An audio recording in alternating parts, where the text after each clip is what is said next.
दोस्तों, अगर आप चाहते हो कि हर कोई आपकी रिस्पेक्ट और वैल्यू करे, आपकी और आपकी बात की वैल्यू रखते हुए वही करे जैसा आपने उनसे बोला है, तो आपको अपने आप को एक पावरफुल पर्सन बनाना होगा। क्योंकि आज के टाइम पे लोग उन्हीं की वैल्यू करते हैं जो उनसे ज्यादा पावरफुल होते हैं। और इसमें आपकी मदद कर सकती है रिवर्स साइकोलॉजी। रिवर्स साइकोलॉजी ऐसी पावरफुल चीज है जिसका इस्तेमाल दुनिया के कुछ सबसे पावरफुल लोग, बड़े बड़े ब्रांड्स, कंपनीज, पॉलिटिशियंस और मोस्ट इन्फ्लुएंशियल पीपल करते हैं। रिवर्स साइकोलॉजी में आप डायरेक्टली अपनी बात मनवाने के बजाय इनडायरेक्टली दूसरे पर्सन के डिसीजंस को इन्फ्लुएंस करने की कोशिश करते हो और एंड में रिजल्ट वही होता है जैसा आप चाहते थे। तो दोस्तों, आज हम आपके साथ ऐसी ही 7 साइकोलॉजिकल ट्रिक्स शेयर करेंगे जिसका यूज करके आप अपनी फैमिली, फ्रेंड्स, वर्क स्पेस और ऑलमोस्ट सभी लोगों में अपनी वैल्यू बढ़ा सकते हो और जिससे लोग आपकी बात मानने और आपकी वैल्यू प्लस रिस्पेक्ट करने के लिए मजबूर हो जाएंगे। जिसका फर्स्ट रूल ये कहता है, नंबर 1, आप चाहे कितने भी इंटरेस्टेड हो लेकिन फिर भी ऐसा दिखाने की कोशिश करो कि आप बिल्कुल भी इंटरेस्टेड नहीं हो।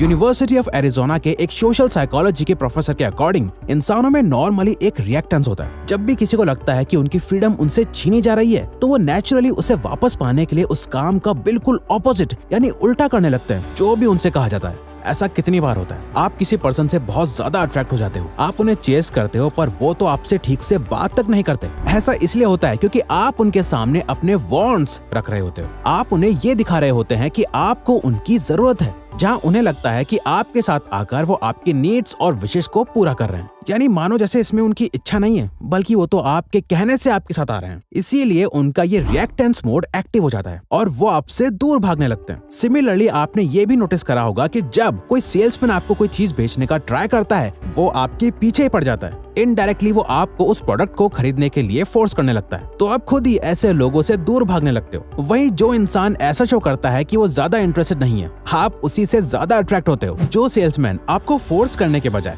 डिसीजन आपके ऊपर छोड़ देता है, आप उससे चीजें खरीदना ज्यादा पसंद करते हो। इसीलिए अगर आप चाहते हो कि कोई आपकी वैल्यू करे तो ऐसे रिएक्ट करो जैसे आप उसमें इंटरेस्टेड नहीं हो। नंबर 2, लोगों को वो चीज ज्यादा चाहिए होती है जो उन्हें डराती है। एक एक्सपेरिमेंट में कुछ लोगों को 2 जार्स में कुछ चॉकलेट्स ऑफर करी गई, जहां एक जार में सिर्फ 2 चॉकलेट्स थी और दूसरे जार में 10 चॉकलेट्स। मगर लोगों ने उन्हीं चॉकलेट्स को ज्यादा अच्छा बताया जो क्वांटिटी में सिर्फ 2 थी, जिससे ये साबित हुआ कि हम लोग हमेशा उस चीज की ज्यादा वैल्यू करते हैं जो क्वांटिटी में बहुत कम होती है। पहला, इसका बेस्ट एग्जांपल हमें तब देखने को मिलता है जब कोई प्रोडक्ट लिमिटेड टाइम ऑफर में होता है, तो लोग ऑटोमेटिकली उसकी तरफ अट्रैक्ट होने लगते हैं और बाय द एंड वो प्रोडक्ट सोल्ड आउट भी हो जाता है। दूसरा, ये कॉन्सेप्ट सिर्फ मार्केटिंग में ही नहीं बल्कि हर जगह अप्लाई होता है। आपने नोटिस किया होगा कि इंडिया में उन कॉलेजेस या स्कूल्स की ज्यादा वैल्यू होती है जिसमें कम से कम सीट्स होती हैं और ज्यादा से ज्यादा कंपटीशन होता है। हम सब इस बात पर बिलीव करते हैं कि जो चीजें हमें मुश्किल से मिलती हैं वो ज्यादा अच्छी होती हैं। मुश्किल से मिलने वाली चीजें हमें ज्यादा वैल्यूएबल लगती हैं क्योंकि लोग किसी भी चीज की अवेलेबिलिटी से ही उसकी क्वालिटी जज करने लगते हैं। अगर आप इस कॉन्सेप्ट को अपनी लाइफ में यूज करना चाहते हैं और अच्छी रिलेशनशिप बिल्ड करना चाहते हैं तो अपनी अवेलेबिलिटी को कम कर दो। यानी हमेशा हर किसी के लिए अवेलेबल मत रहो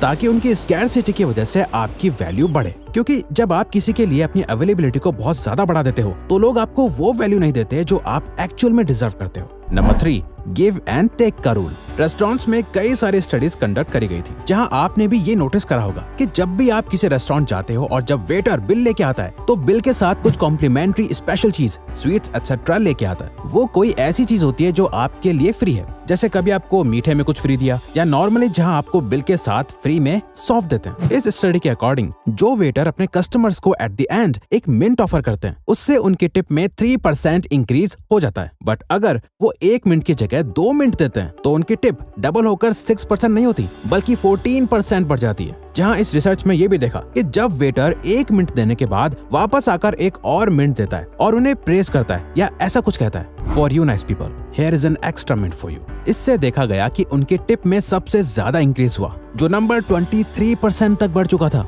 इस लॉ के अकॉर्डिंग ज्यादातर लोग किसी भी तरह का एहसान लेना पसंद नहीं करते। अगर आपने किसी पर्सन को अपनी पार्टी में इनवाइट करा है तो नेक्स्ट टाइम जब वो अपनी पार्टी रखेगा तो वो भी आपको बुलाएगा, वरना उसे खुद बुरा फील होगा। आप जैसा लोगों के साथ बिहेव करोगे, अगर उन्हें कोई गिफ्ट दोगे, कोई कॉम्प्लीमेंट करोगे तो इससे फर्क नहीं पड़ता कि आप कितना छोटा या बड़ा काम करते हो, वो ऑटोमेटिकली आपकी वैल्यू करने लगेंगे और आपकी रिस्पेक्ट करेंगे और किसी न किसी तरह आपको पे बैक करने की कोशिश करेंगे। पर हाँ, कोई भी चीज एक लिमिट में ही करना सही होती है। अगर आप इसे बहुत ज्यादा करने लगोगे तो लोग आपको फॉर ग्रांटेड और हल्के में लेने लगेंगे। तो आपको इस पावरफुल ट्रिक को अप्लाई तो जरूर करना है, लेकिन एक बैलेंस्ड वे में। नंबर 4, ज्यादातर लोग ये एडमिट नहीं कर पाते कि वो गलत है। जहाँ वो अपनी लैक ऑफ नॉलेज को कन्फेस करने के बजाय ओवर कॉन्फिडेंस और ओवर स्मार्ट मोड में चले जाते हैं, जहाँ वो ये प्रिटेंड करने की कोशिश करने लगते हैं कि जैसे उन्हें कुछ तो पता है, जबकि रियलिटी में उन्हें कुछ भी नहीं पता होता। इनफैक्ट एक स्टडी के अकॉर्डिंग जब कुछ लोगों से अपनी ड्राइविंग स्किल्स को रेट करने के लिए कहा गया तो ऑलमोस्ट 80% लोगों ने अपने आप को अबव एवरेज ड्राइवर की तरह रेट करा, जबकि रियल में उनमें से सिर्फ 49.9% लोग ही अबव एवरेज ड्राइवर की कैटेगरी में आने के काबिल थे। लोग अपनी नॉलेज को इसलिए फेक करते हैं क्योंकि वो किसी भी हाल में खुद स्टूपिड नहीं दिखना चाहते। सो जब उन्हें कुछ समझ नहीं आता तो वो सिंपल हाँ में हाँ मिलाने लगते हैं, या फिर वो अपना ओपिनियन ये कहते हुए पास कर देते हैं कि मैंने ये न्यूज़पेपर में पढ़ा था या इंटरनेट पे कहीं तो देखा था। बट ये एडमिट करना कि आपको इसके बारे में कुछ नहीं पता, आपके पास किसी चीज की सफिशिएंट नॉलेज नहीं है, ये अपने आप में एक पावर है। इसीलिए अगर आप लोगों को ये शो करते हो कि आपको सब कुछ नहीं पता, अपनी लैक ऑफ नॉलेज को लोगों से छुपाते नहीं, तो जब आप किसी चीज के बारे में अपना ओपिनियन देते हो या अपनी नॉलेज शेयर करते हो तो लोग आपको अच्छे से सुनते हैं और आप पर एक्चुअल में ट्रस्ट करने लगते हैं। नंबर 5, लोग अपनी पिछली कमिटमेंट्स के साथ कंसिस्टेंट रहना पसंद करते हैं। हम सब के डिसीजंस हमारे पास्ट एक्सपीरियंसेस और नॉलेज पर बेस्ड होते हैं। हमने जो भी पास्ट में करा है या सोचा है, हम उसी के अकॉर्डिंग एक्ट करते हैं। हम चाहते हैं कि हमारी लाइफ हमारे पास्ट से कंसिस्टेंट रहे, जिसका कई बार बुरा असर भी होता है और फिर आप सेम मिस्टेक बार बार करने लगते हो। अगर कोई आपसे एक छोटा टास्क करवा सकता है तो इसके हाई चांसेस हैं कि जब वो आपसे थोड़ा बड़ा टास्क करने की डिमांड करेगा तो आप उससे ना नहीं बोल पाएंगे। ये बेसिक ह्यूमन नेचर होता है, आप भी इसका यूज कर सकते हो। अगर कोई एक कमिटमेंट कर देता है तो वो सबकॉन्शियसली उस डिसीजन को सही साबित करने में लग जाता है और उस टाइम वो सही है या गलत ज्यादा जल्दी डिसाइड नहीं कर पाता, क्योंकि वो अपनी कमिटमेंट से कंसिस्टेंट रहना चाहता है। एग्जाम्पल, जो लोग अपने वेट लॉस करने पर काम करते हैं उन्हें अक्सर ये कहा जाता है कि अपने वेट को हर वीक ट्रैक करते रहो, क्योंकि ये उन्हें फील कराता रहता है कि वो अपनी कमिटमेंट को कितना कंसिस्टेंटली फॉलो कर रहे हैं। नंबर 6, लोग जो सोशल प्रूफ चाहते हैं आपको वो उन्हें देना चाहिए।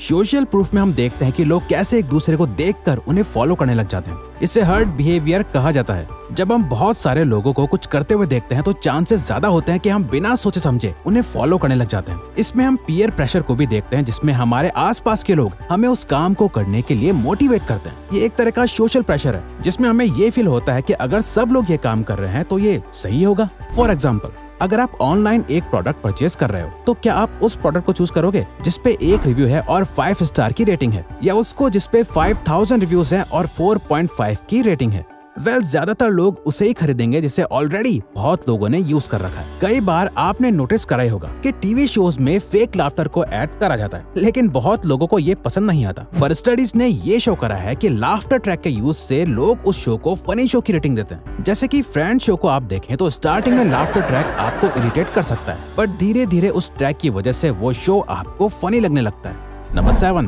Everybody loves challenges. इमेजिन करिए एक माँ अपने बच्चे को ग्रीन वेजिटेबल्स खाने के लिए देती है और बाकी बच्चों की तरह वो बच्चा भी खाना खाने से मना कर देता है, जिसपे उसकी माँ कहती है अगर तुम ये खाना फिनिश कर दोगे तो तुम्हें उसके बाद आइसक्रीम खाने को मिलेगी, पर मुझे नहीं लगता कि तुम अपना खाना फिनिश कर पाओगे। जिसे सुनने के बाद उस बच्चे में भी रिएक्टेंस एक्टिव हो जाता है और वो इसे एक चैलेंज मानकर अपना खाना फिनिश भी कर देता है। कई सारे हाईली वैल्यूएबल लोग इस ट्रिक का यूज करते हैं, जैसे fitness trainers, teachers etcetera. Personal trainers अपने एथलीट्स की परफॉर्मेंस को इंक्रीज करने के लिए इस ट्रिक का यूज करके उन्हें मोटिवेट करते हैं, जहां वो बोलते हैं कि अगर तुम ये रेस जीतना चाहते हो तो तुम्हें हर दिन ट्रेनिंग करनी होगी, बट मुझे नहीं लगता कि तुम्हारे अंदर इतना सेल्फ डिसिप्लिन है कि तुम हर दिन ट्रेनिंग कर पाओ। ये सुनकर हर कोई सामने वाले को गलत प्रूव करने की कोशिश में खुद की लिमिट्स को पुश करने लगेगा और उस पर्सन की वैल्यू करने लगेगा जिसने उसकी लिमिट्स को पुश करने में उसकी हेल्प करी। तो अगर आपको ये वीडियो अच्छी लगी तो वीडियो को लाइक और सब्सक्राइब बटन पे क्लिक करके इस चैनल को सपोर्ट करो और बेल नोटिफिकेशन ऑन कर लीजिएगा ताकि आप आने वाली वीडियोस मिस न कर पाओ। Thank you for watching.